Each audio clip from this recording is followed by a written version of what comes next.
और बुलेटिन की शुरुआत करते इस वक्त की बड़ी और अहम खबर के साथ। अमृतपाल सिंह को बिलाखिर पुलिस ने गिरफ्तार कर ही लिया है।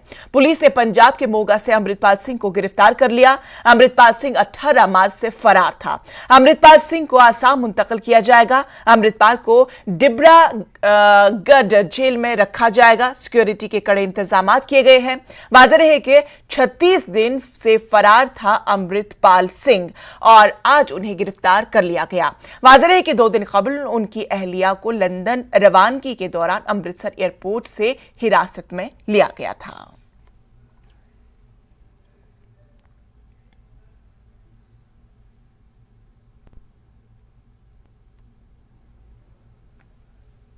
ਇਹ ਜਿਹੜਾ ਆਪਰੇਸ਼ਨ ਆ ਪਿਛਲੇ 35 ਦਿਨ ਤੋਂ ਚੱਲ ਰਿਹਾ ਸੀਗਾ। ਜਦੋਂ ਪਿਛਲੀ ਵਾਰੀ 28 ਤਰੀਕ ਨੂੰ ਹੁਸ਼ਿਆਰਪੁਰ ਤੋਂ ਸਪੌਂਡ ਕੀਤਾ ਸੀਗਾ, ਸੋ ਲਗਾਤਾਰ ਇਹ ਜਿਹੜਾ ਆਪਰੇਸ਼ਨ ਜਾਰੀ ਸੀਗਾ ਕਿਉਂਕਿ ਇੱਕਦਮ ਯੂ ਕੈਨ ਸੇ ਆਇਡੈਂਟੀਫਾਈ ਕਰਨਾ ਕਿ ਬੰਦਾ ਕਿੱਥੇ ਹੋਊਗਾ ਪੋਸੀਬਲ ਨਹੀਂ ਸੀਗਾ। ਪਰ ਜਿਹੜਾ ਅੱਜ ਵਾਲਾ ਆਪਰੇਸ਼ਨ ਹੋਇਆ ਕੰਕਰੀਟ ਆਪਰੇਸ਼ਨ ਸੀਗਾ, ਪ੍ਰੋਪਰ ਇਨਫੋਰਮੇਸ਼ਨ ਸੀਗੀ ਔਰ ਇਹਨੂੰ ਬਹੁਤ ਵਧੀਆ ਤਰੀਕੇ ਦੇ ਨਾਲ ਪ੍ਰੋਪਰ ਸੰਜਮ ਦੇ ਨਾਲ ਪੇਸ਼ੈਂਸ ਦੇ ਨਾਲ ਇਹਨੂੰ ਅੰਜਾਮ ਦਿੱਤਾ ਉਹ ਸਾਰਾ ਜਿਹੜਾ ਹੈ ਜੀ ਹੁਣ ਤਫਤੀਸ਼ ਦੇ ਦੌਰਾਨ ਕੋਈ ਵੀ ਅੱਗੇ ਜਿਹੜੀ ਡਿਵੈਲਪਮੈਂਟ ਇਸ ਕੇਸ 'ਚ ਹੋਊਗੀ ਉਹ ਟਾਈਮ ਟੂ ਟਾਈਮ ਦੱਸੀ ਜਾਏਗੀ। ਫਿਲਹਾਲ ਇਹਨਾਂ ਗ੍ਰਿਫਤਾਰ ਕਰਕੇ NSA ਦੇ ਅੰਦਰ ਉਹਨਾਂ ਨੂੰ ਡਿਬੜੂਗੜ੍ਹ ਭੇਜ ਦਿੱਤਾ ਗਿਆ ਹੈ। ਫਰਦਰ ਜੋ ਕਾਰਵਾਈ ਹੋਏਗੀ ਕਾਨੂੰਨੀ ਹਿਸਾਬ। ਪੰਜਾਬ ਦੇ ਵਿੱਚ ਪੂਰੀ ਤਰ੍ਹਾਂ ਲਾਅ ਐਂਡ ਆਰਡਰ ਮੇਨਟੇਨਡ ਆ, ਕਮਿਊਨਲ ਹਾਰਮਨੀ ਆ ਪੰਜਾਬ ਦੇ ਵਿੱਚ, ਪੂਰੀ ਤਰ੍ਹਾਂ ਪੀਸਫੁਲ ਆ ਪੰਜਾਬ ਦੇ ਵਿੱਚ। ਕਿਸੇ ਤਰ੍ਹਾਂ ਦੀ ਕੋਈ ਅਨਸੁਖਾਵੀ ਘਟਨਾ ਨਾ ਕੋਈ ਕਿਸੇ ਤਰ੍ਹਾਂ ਦੀ ਪੋਸੀਬਿਲਿਟੀ ਆ ਨਾ ਹੋਣ ਦਿੱਤੀ ਜਾਊਗੀ। ਪੰਜਾਬ ਪੁਲਿਸ ਪੂਰੀ ਤਰ੍ਹਾਂ ਕਮਿਟਡ ਆ ਲਾਅ ਐਂਡ ਆਰਡਰ ਨੂੰ ਮੇਨਟੇਨ ਕਰਨ ਵਾਸਤੇ।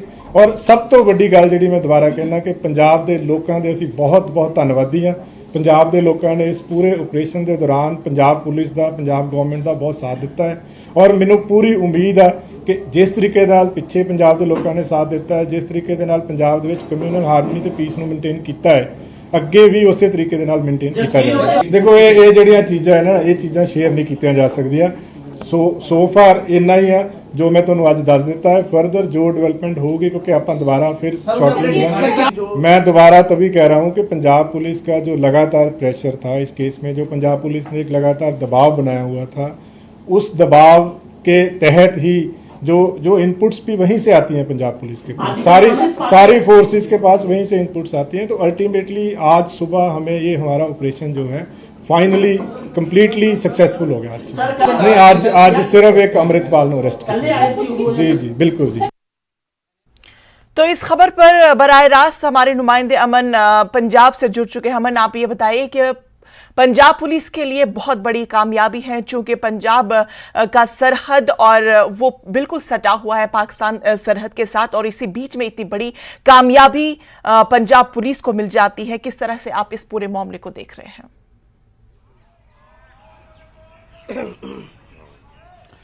देखिए, अपने आप में एक चैलेंज जरूर था और चिंता की बात भी थी, चाहे वो पंजाब की पॉलिटिकल क्लास है, चाहे पंजाब पुलिस है या पंजाब के सिविलियंस जो आम लोग हैं उनके लिए, क्योंकि जिस तरीके की गतिविधियां थी तो एक के बाद एक इस तरीके के इंसिडेंट थे जिसमें आम लोग पंजाब के जो है वो टारगेट डायरेक्ट या इनडायरेक्ट वे से हो रहे थे। चाहे वो अजनाला की बात थी, चाहे वो चर्च के अंदर जो वायलेंस क्रिएट करी गई, उसके बाद एक बसेस को जो है वो टारगेट किया गया कि वहां पर धार्मिक चिन्ह ना हो। तो इस तरीके के जो हर रोज बयान आते थे और एंटी नेशनल, एंटी पंजाब जो चीजें कही जाती थी, तो उससे कहीं ना कहीं पुलिस भी खफा थी और सरकार को भी कहीं ना कहीं वो चीजें एक चैलेंज की तरह उभरती नजर आ रही थी। और 36 दिन के बाद क्योंकि 18 मार्च से ये ऑपरेशन चलाया जा रहा था, जहां बाकी साथी पकड़े गए, NSA लगाया गया, डिब्रूगढ़ असम उनको भेजा गया, तो वहीं अमृतपाल की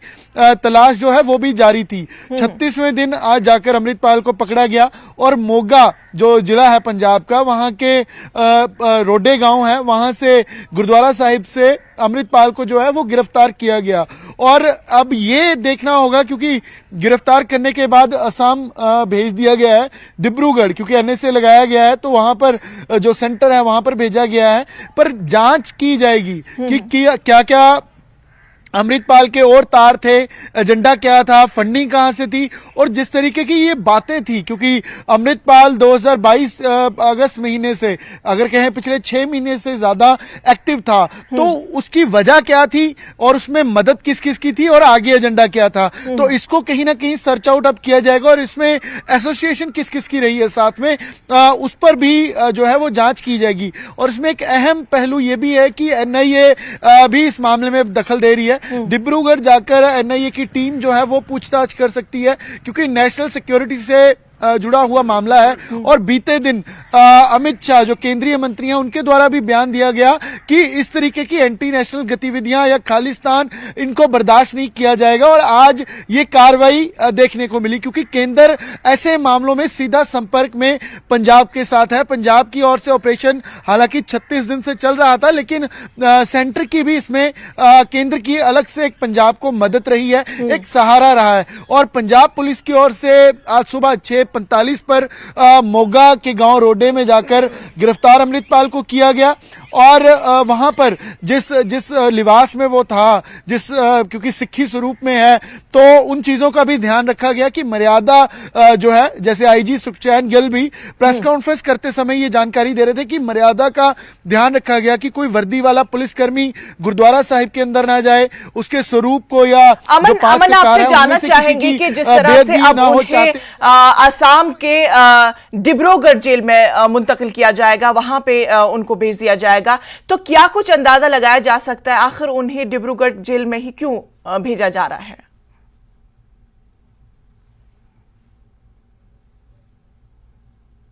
नेशनल सिक्योरिटी एक्ट अमृतपाल पर लगा है और उसके साथ ही जो पहले डिब्रूगढ़ भेजे हैं उन पर भी लगा है। तो एनएसए में जब किसी पर कार्रवाई होती है, इसका प्रोसेस बाकी आईपीसी से, सीआरपीसी आईपीसी से अलग है, क्योंकि इसमें एक तो ये तक जानने का अधिकार नहीं होता कि क्यों पुलिस ने डिटेन किया है जिस पर एनएसए लगता है उसको, और साथ ही 3 महीने बिना किसी कारण बताने के और बिना किसी आगे प्रोसीडिंग के डिटेन करके रखा जा सकता है एनएसए के अंदर, अगर नेशनल सिक्योरिटी का मसला सरकारों को लगता है। और 12 महीने सबसे ज्यादा अवधि है कि 12 महीने तक डिटेन करके एनएसए में रखा जा सकता है। और एनएसए में जब लगाया जाता है तो सीपी जो कमिश्नर ऑफ पुलिस है इसकी परमिशन देते हैं, इसमें कार्रवाई करते हैं। और इसके 4 सेंटर हैं। जब किसी पर एनएसए लगता है तो पुलिस कस्टडी में उसको नहीं रखा जाता, ना ही कोर्ट में प्रोड्यूस किया जाता है। डायरेक्ट जो 4 सेंटर हैं, जिसमें से असम एक है, पौंडीचेरी एक है,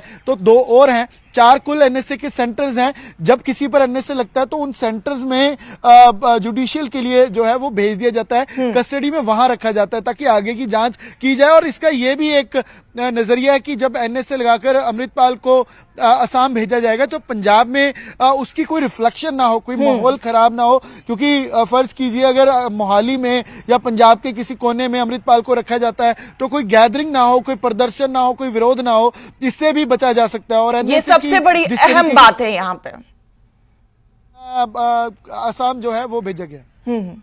बिल्कुल अमन, अब उन्हें कुछ ही देर के बाद अब असम उन्हें मुंतकिल किया जाएगा। तो पंजाब पुलिस में इस वक्त किस तरह की सरगर्मियां चल रही है, चूंकि बहुत सारी तारें जो है वो जुड़ती हुई नजर आ रही है। चूंकि हमने कल भी देखा कि उनकी अहलिया को भी गिरफ्तार किया गया और उससे पहले जो उनके एक करीबी दोस्त थे पिप सिंह, उन्हें भी गिरफ्तार किया गया। तो ऐसे में अभी पंजाब पुलिस के दरमियान क्या क्या चीजें, क्या क्या सरगर्मियां चल रही है इस पूरे मामले को लेकर?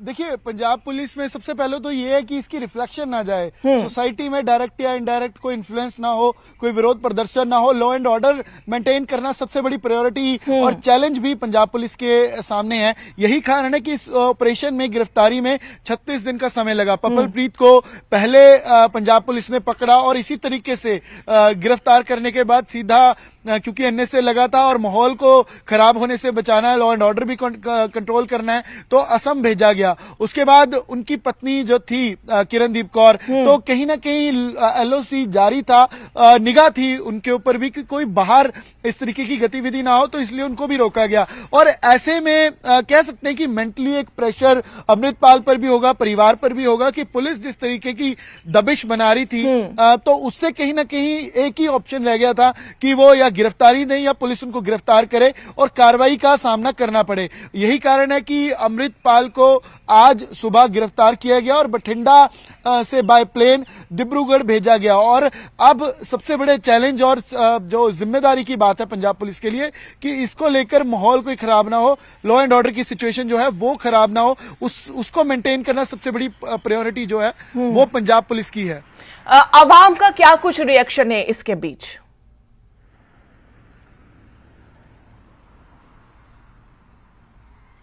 देखिए, अभी कुछ पॉलिटिकल क्लास है जो इसके अंदर खाते हिमायत भी कर रही है, और क्योंकि अगर देखें तो पंजाब में बाय इलेक्शन है, उस पर इसका रिजल्ट किस तरीके से जाता है वो देखने वाली बात रहेगी। और लोगों में क्योंकि किस तरीके से रिटेलिएट करते हैं, क्योंकि अभी तक 36 दिनों में जो कार्रवाई हुई उस पर लोगों का कुछ खास रिएक्शन या विरोध देखने को नहीं मिला। अमृतपाल उस मुख्य कड़ी में से है, सबसे मुख्य उसमें अमृतपाल है, तो अगर अमृतपाल की अब गिरफ्तारी हुई है तो लोग किस तरीके से रिएक्ट करते हैं, रिटेलिएट करते हैं, वो जरूर देखने वाली बात रहेगी। क्योंकि कुछ पॉलिटिकल पार्टीज हैं जैसे अकाली दल के द्वारा, एसजीपीसी द्वारा जो किरणदीप कौर अमृतपाल की पत्नी है उसकी जो रोका गया, उसका विरोध किया गया। चरणजीत चन्नी पूर्व मुख्यमंत्री ने उसका विरोध किया कि उनकी पत्नी को क्यों हरास किया गया। तो अमृतपाल को लेकर लेकिन किस तरीके की बयानबाजी रहती है ये जरूर देखने वाली बात रहेगी। क्योंकि अभी कुछ देर पहले ही गिरफ्तारी हुई है और डिब्रूगढ़ पहुंचाया गया अमृतपाल को। तो पंजाब में जैसे अब लोगों तक मैसेज जाएगा तो किस तरीके का रिएक्शन होगा वो भी देखने वाली बात होगी। बहरहाल अब देखने वाली बात होगी कि अब पूछताछ के दौरान क्या कुछ चीजें निकल कर आ जाएगी और उसके बाद से क्या कुछ चीजें अमलाई जाएगी, जिससे जो तार जो है वो जुड़े हुए इस तंजीम के दीगर चीजों के साथ जो तार हम देख रहे हैं कि किन किन चीजों के साथ जुड़े हुए हैं वो भी देखने को मिलेंगे। फिलहाल तफसीलात के लिए अमन आपका बेहद शुक्रिया।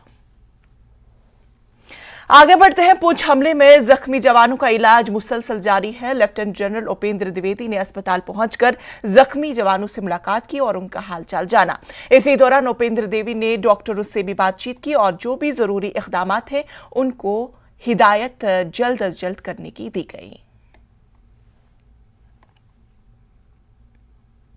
मेंढर के बेमर गली में फौज और पुलिस का दहशतगर्दों की तलाश में मुसलसल सर्च ऑपरेशन जारी है। वाज़ेह रहे कि जुमेरात को सेपहर दहशतगर्दों ने गात लगाकर फौज की ट्रक पर हमला किया था। इस हमले में 5 जवान शहीद हो गए थे। इस हमले के बाद से मेंढर में पुलिस और आर्मी जवानों का सर्च ऑपरेशन जारी है।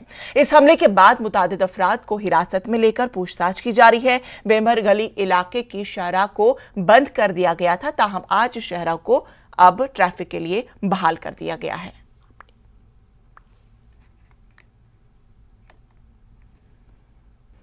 ब्रेक के बाद फिर से आप सबका इस्तकबाल करते हैं और अगली खबर का रुख करते हैं। लघु उद्योग भारत के ताउन से जम्मू में मेगा इन्वेस्टर समिट का एहतिमाम किया गया है। इस मीटिंग में हिंदुस्तान भर के सरमायाकार शिरकत कर रहे हैं।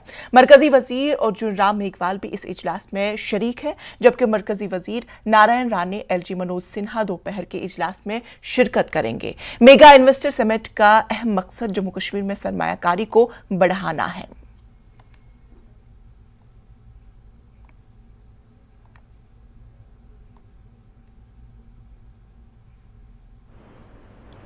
में इन्वेस्टर मीट में अर्जुन मेघवाल साहब हम पहुंचे हैं। सर, कितना फायदा देखते हैं इस तरह की समिट का? देखिए, एमएसएमई सेक्टर में किस तरह का इन्वेस्टमेंट आने की यहाँ संभावनाएं, क्या गति है, इसको लेकर यहाँ वर्कशॉप है लघु उद्योग भारती ने आयोजित की है। उसमें मैं आया हूँ, अभी आपको बताएंगे सारी चीजें। ठीक है, इस समिट के बाद बहुत सारी उम्मीदें हैं लोगों को, काफी इन्वेस्टमेंट। हम उम्मीद पे खरा उतरेंगे जी, निश्चित रूप से खरा उतरेंगे। सर, क्या नई दिशा दी जाएगी? बिल्कुल, इन्वेस्टमेंट को हम हैसल फ्री बनाएंगे और ईज ऑफ डूइंग बिजनेस की और तेजी से आगे बढ़ेंगे, जिससे यहाँ इन्वेस्टमेंट ज़्यादा से ज़्यादा आए और यहाँ लोगों को रोजगार मिले। तो लोगों को रोजगार मिले इसकी कोशिश की जाएगी, यहाँ ज़्यादा से ज़्यादा इन्वेस्टमेंट आए इस बात की कोशिश की जाएगी, और इस तरह के इन्वेस्टर मीट से बहुत फ़ायदा होता है। इससे जो देश से यहाँ पे इन्वेस्टर्स आएंगे वो यहाँ पे जम्मू कश्मीर में इन्वेस्टमेंट अपॉर्चुनिटीज देखेंगे, और जहाँ रेड कार्पेट उनके लिए बिछाया जाएगा। ये पहले ही एलजी मनोज सिन्हा भी साफ कर चुके हैं कि सिंगल विंडो क्लियरेंस जो है वो इन्वेस्टर्स को दी जाएगी। तो उसी कड़ी में इसको आप देख सकते हैं। कैमरामैन साहिबा भट्ट के साथ राजन वैद, न्यूज़ 18 जम्मू। लद्दाख के रुकन पार्लियामेंट जिम्यांग सेरिंग नामग्याल ने सदर जमहूरिया द्रौपदी मुर्मू से मुलाकात की। नई दिल्ली में सदर जमहूरिया से मुलाकात के दौरान रुकन पार्लियामेंट ने 5 मई को लेह में मुनक्किद होने वाले बुधा पूर्णिमा प्रोग्राम में शिरकत की दावत दी। सदर जमहूरिया से मुलाकात के दौरान रुकन पार्लियामेंट जिम्यांग सेरिंग नामग्याल ने लद्दाख रीजन की तरक्की और दीगर अमूर पर बातचीत की।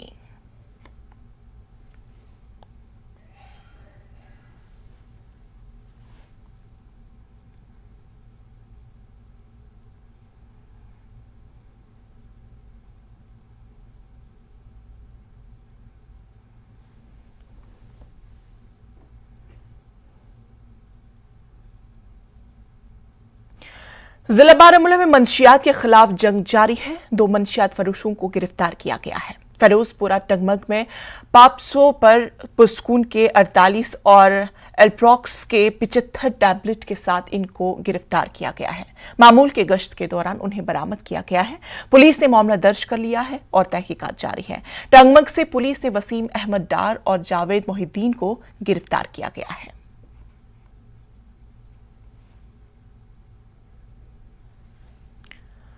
बॉर्डर रोड ऑर्गेनाइजेशन एकता यौम श्रद्धांजलि अभियान का इनेकाद कर रही है और इस सिलसिले में बाइक रैली निकाली जाएगी। इस तकरीब का मकसद उन शहदा को खराज अकीदत पेश करना है जिन्होंने फर्ज की अदायगी में अपनी जानों का नजराना पेश किया।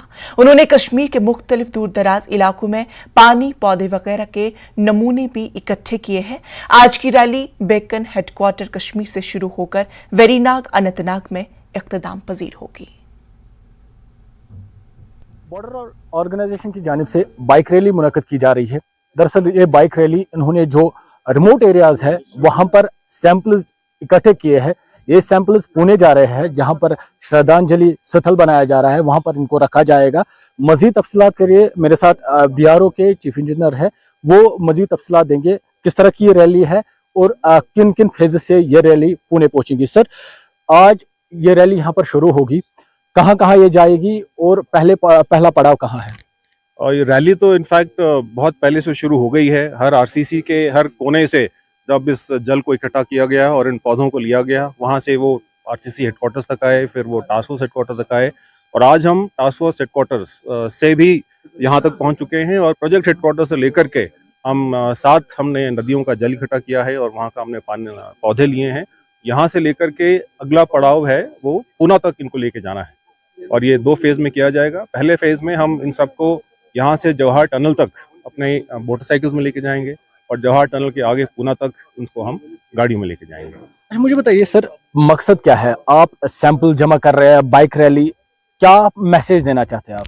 ये पूरा एडवेंचर, जैसे मैंने आपको पहले बताया, एडवेंचर किसी भी ऑर्गेनाइजेशन में मोरल और मोटिवेशन बढ़ाने के लिए एक बहुत इफेक्टिव और इम्पोर्टेंट टूल है और इसी को मद्देनजर रखते हुए बॉर्डर रोड्स में जितने भी हमारे कर्मयोगी हैं उनके योगदान को, उनके बलिदान को, उनके परिश्रम को, जिनकी वजह से ये ऑर्गेनाइजेशन आज अपने कंधों में खड़ा हुआ है एक बड़ी शान के साथ, उनको श्रद्धांजलि देना और साथ ही साथ ऑर्गेनाइजेशन में मोरल बढ़ाना, this is the basic aim of this complete expedition. अच्छा, श्रद्धांजलि स्थल जो आपने कहा पुणे में बनाया जा रहा है, वहाँ पे ये रखा जाएगा, उसके बाद क्या वहाँ पे किस मकसद से इनको रखा जाएगा और कुछ खास वहाँ पे होने वाला है? जी, border road centre road school एक ऐसी जगह है जहाँ पे बॉर्डर रोड्स में आने वाला, ज्वाइन करने वाला कोई भी नया कर्मयोगी वहाँ पे अपनी इनिशियल ट्रेनिंग पाता है और अपनी इनिशियल ट्रेनिंग पाने के बाद फिर वो अपने यूनिट में पोस्टिंग जाता है। ज्वाइन करने के बाद भी हर साल किसी ना किसी ट्रेनिंग की वजह से दोबारा वहाँ पे जाना पड़ता है। तो वो एक ऐसी जगह है जहाँ पे बेसिक इथॉस हमारे इस ऑर्गेनाइजेशन का डेवलप होता है और इससे अच्छी जगह मेरी समझ से श्रद्धांजलि को देने का या स्थापित करने का और कोई जगह नहीं थी, तभी इसका वहाँ किया जा रहा है। Thank you. तो नाज़रीन, जैसे मैंने आपको कहा कि ये रैली यहाँ से आज शुरू होगी। रंगरेट बडगाम जो बीकन का हेडक्वार्टर, वहाँ पे ये रैली शुरू होगी। यहाँ पर ये जो बाइकर्स है ये इसको अनंतनाग लेके जाएंगे क्योंकि आज पहला पड़ाव है और अनंतनाग से ये फिर चंडीगढ़ जाएगी, गाड़ियों में इसे ले जाएगा। थोड़ा सा आपको दिखाना चाहेंगे, यहाँ पर सैंपल्स है और ये सैंपल्स जो है इनको लिया जाएगा जहां पर श्रद्धांजलि स्थल बन रहा है, इनको वहां पर रखा जाएगा। इस रैली का मकसद यही है, ये जो पौधे इन लोगों ने सैंपल्स जमा किए हैं उन रिमोट एरिया से जमा किए हैं जहां पर भी जो बीकन अपना काम कर रही है, और आज उन वीर जवानों को याद किया जा रहा है जिन्होंने लाइन ऑफ ड्यूटी में अपनी जान निछावर की है। न्यूज़ 18 के लिए रंगरेड बड़गाम से मैं आबिद हुसैन। तफ्तीशी एजेंसियों ने जम्मू कश्मीर में दहशतगर्दी को फरोग देने की किसी भी कोशिश को नाकाम बनाने के लिए कमर अब कसी ली है। दहशतगर्दों को जड़ से उखाड़ फेंकने के लिए तफ्तीशी एजेंसियां दीगर रियासतों में भी बड़े पैमाने पर मुहिम चला रही है। J&K SIA ने अमृतसर में अमरबीर सिंह की इमलाक को दहशतगर्दों की मदद करने पर जब्त कर लिया है। देखिए ये खास रिपोर्ट।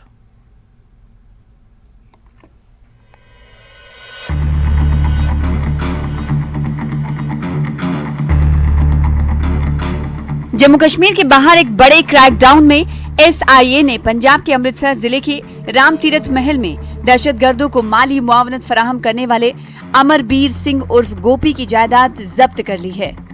अमरबीर सिंह नगरोटा में 15 लाख रुपए के हवाले की रकम केस में मतलूब है। ये जम्मू कश्मीर से बाहर SIA की बड़ी कार्रवाइयों में से एक है। SIA ने पंजाब पुलिस की मदद से अमृतसर में अमरबीर सिंह की गैर मनकूला जायदाद को जब्त कर लिया है। दहशतगर्दी की माली मुआवनत के लिए 15 लाख रुपए पंजाब से कश्मीर मुंतकिल किए जा रहे थे। साल 2021 में दहशतगर्दों के 2 साथियों को गिरफ्तार किया गया था और जम्मू श्रीनगर कौमी शाहरा पर नगरोटा में उनके कब्जे से 15 लाख रुपए की नकदी जब्त की गई थी। मामले की मजीद तहकीकात से ये बात सामने आई है कि जैश की दहशतगर्दाना सरगर्मियों की माली मुआवनत के लिए फंड्स पंजाब से कश्मीर मुंतकिल किए जा रहे थे। ताहम इससे पहले कि ये वादी पहुंचते पुलिस ने इसे जब्त कर लिया था। इसके बाद केस की तफ्तीश SIA को सौंप दी गई। गिरफ्तार अफराद सरहद पार से अपने हैंडलर्स के साथ साथ जनूबी कश्मीर और पंजाब में दहशतगर्दों से मुसलसल राब्ते में थे।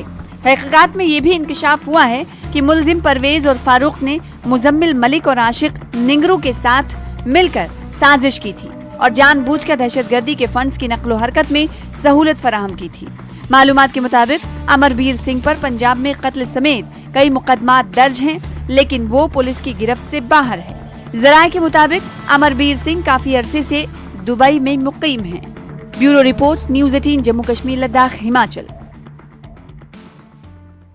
नाज़रीन, JKLH लाइव में फिलहाल इतना ही। मुझे दीजिए इजाजत, लेकिन मजीद खबरों के लिए आप बने रहे JKLH के साथ। आदाब।